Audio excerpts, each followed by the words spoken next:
કચ્છ જિલ્લામાં વકફ મિલકતો અને ધાર્મિક સ્થળોના રક્ષણ તેમજ કાયદાકીય પ્રક્રિયાના પાલન અંગે અખિલ કચ્છ મુસ્લિમ યુવા કોર કમિટીની અને જમિયત ઉલમાએ હિન્દ દ્વારા રજૂઆત।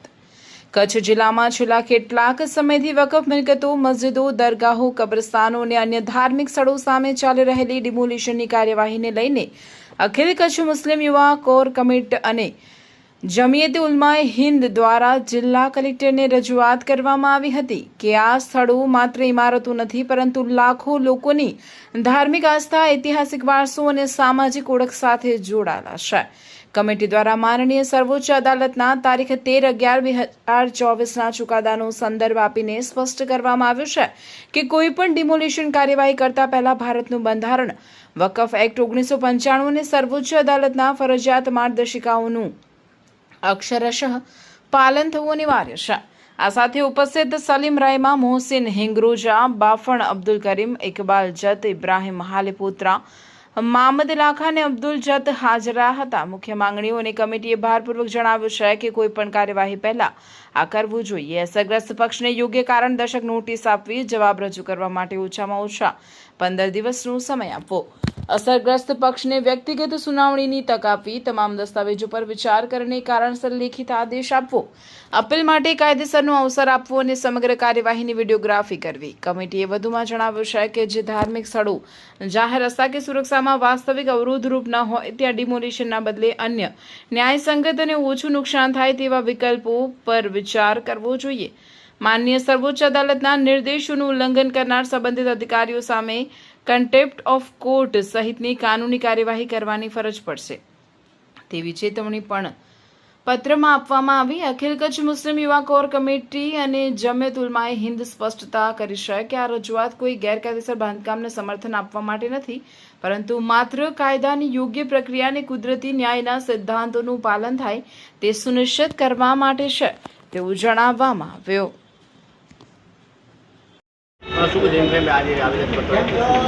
આજે કોઈ આવેદનપત્ર નહોતું, આ એક રજૂઆત હતી।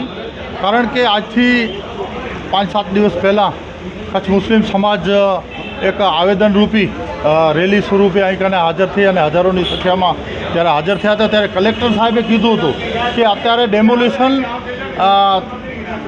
ચાલુ છે, એ પ્રમાણે કાંઈક કાગળો તમે રજૂ કરો અને એના પછી બધું કરશો અને મુદ્દત આપશો, એવું કંઈ થયું નહીં।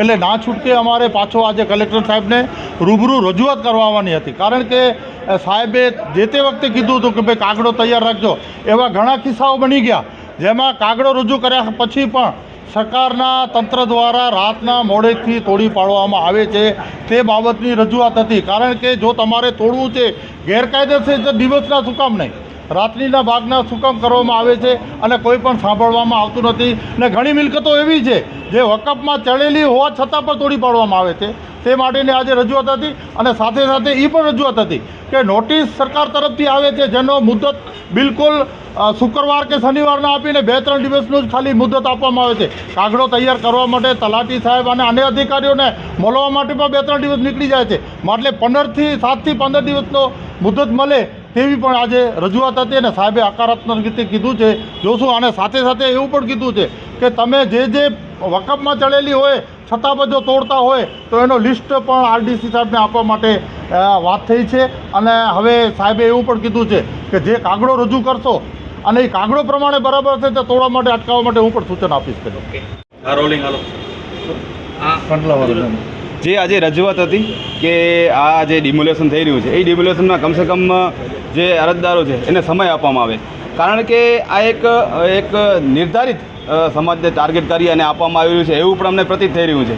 તે છતાં સમજી લો કે કોઈક એવી જગ્યા છે, એક ધાર્મિક જગ્યા છે, એ ધાર્મિક જગ્યાને ટાર્ગેટ કરીને સમય 3 દિવસનો આપવામાં આવે છે, જેના લીધે સમજી લો ને શુક્રવારના આપવામાં આવે, શનિવારના તલાટી હાજર ન હોય અને રવિવારના બંધ હોય તો સોમવારના બુલડોઝર લઈને પહોંચી જાય છે।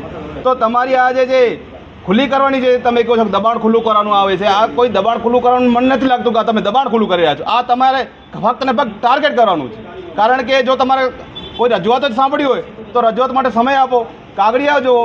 જેવી રીતના અત્યારે જે કંડલામાં થયું તમે કહી રહ્યા છો અને મીડિયા બતાવી રહી છે, નેશનલ મીડિયા બતાવી રહી છે કે ત્યાં નોટિસ આપવામાં આવી છે, ખોટા વિડીયો આપી રહ્યા છે, તો નોટિસ તો આપવામાં જ નથી આવી, ત્યાં ફક્ત એવી રીતના ચોડવામાં આવી છે અને રાતના 9 વાગે કાફલો પહોંચી જાય છે. રાતના સમયમાં કેમ? જો તમે દબાણ જ તમને બતાવી રહ્યા છો, જે વકફમાં રજીસ્ટ્રેશન છે તમે બતાવી રહ્યા છો દબાણ છે, તો દિવસ ના જાઓ ને, ખુલ્લેઆમ દોડો. પણ આ એક મનસ્વી પ્રકારનું કોઈ પણ પ્રકારની આગેવાનની રજૂઆત નથી સાંભળી, કોઈ પણ સામાજિક આગેવાનને આવાજ દેવું નથી અને એવી રીતના ડિમોલેશન કરવું છે કે જાણે કોઈ તમે નક્કી કરીને જ આવ્યા છો. અને ઘણી વખત એવું થયું છે કે તમે જેસીબીની સાથે અમે નોટિસો લઈ જાઓ છો, તો એનો મતલબ તો તમારે એમ જ છે કે ધાર્મિક સમાજ, એક સમાજની ધાર્મિક લાગણી દુભાવવાની નીતિથી તમે આ દબાણો તોડી રહ્યા છો.